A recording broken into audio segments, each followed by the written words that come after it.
புத்தி, ஞானம், தெளிவு, பொறுமை, சத்தியம், அடக்கம், அமைதி, இன்பம், துன்பம், பிறப்பு, இறப்பு, அஞ்சுதல், அஞ்சாமை, அஹிம்சை, மனத்தின் நடுநிலை, திருப்தி, தவம், தானம், புகழ்ச்சி, இகழ்ச்சி அனைத்துமே என்னிடத்திலிருந்தே உண்டாகின்றன. வேதங்களுள் நான் சாமவேதம், தேவர்களுள் இந்திரன், இந்திரியங்களுள் நான் மனது, உயிர்களில் நான் உணர்வு.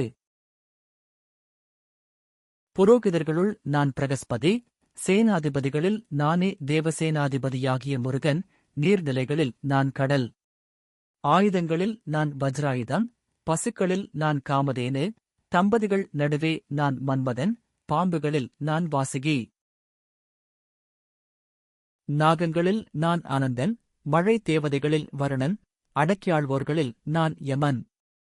விலங்குகளில் நான் சிங்கம், பறவைகளில் நான் கருடன்.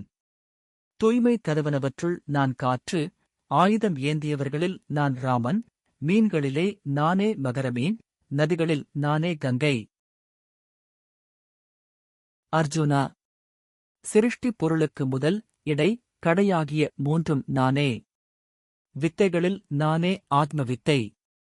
வாதம் செய்பவர்களிடம் நானே வாதம். பெண்மையில் நானே புகழ், திரு, சொல், நினைவு, அறிவு, திண்மை, பொறுமை.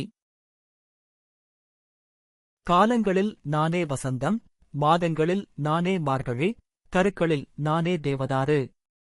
வாசகர்களின் சூதாட்டம் நானே, அழகும், மனத்தெளிவும், செயலாற்றும் வன்மையும் சேர்ந்தவர்களிடத்தில் அனைத்தும் நானே. தண்டிப்பவர்களிடத்தில் நானே செங்கோல் ஆகிறேன், வெற்றி வேண்டுவோரிடத்தில் நானே நீதி. இரகசியங்களில் நானே மௌனம், ஞானிகளுடைய ஞானமும் நானே. அர்ஜுனா, அனைத்துக்கும் வித்து எதுவோ அது நானே. இது கண்ணனின் திருவாய்மொழி. எல்லாம் நானே என்று சொல்ல வந்த பரந்தாமன் எவை எவை உயர்ந்தவையோ, எவை எவை பிரச்சினைக்குரியவையோ அவற்றைச் சுட்டிக்காட்டி, இந்த அகிலத்தில்தான் யார் என்பதை விளங்க வைக்கிறான்.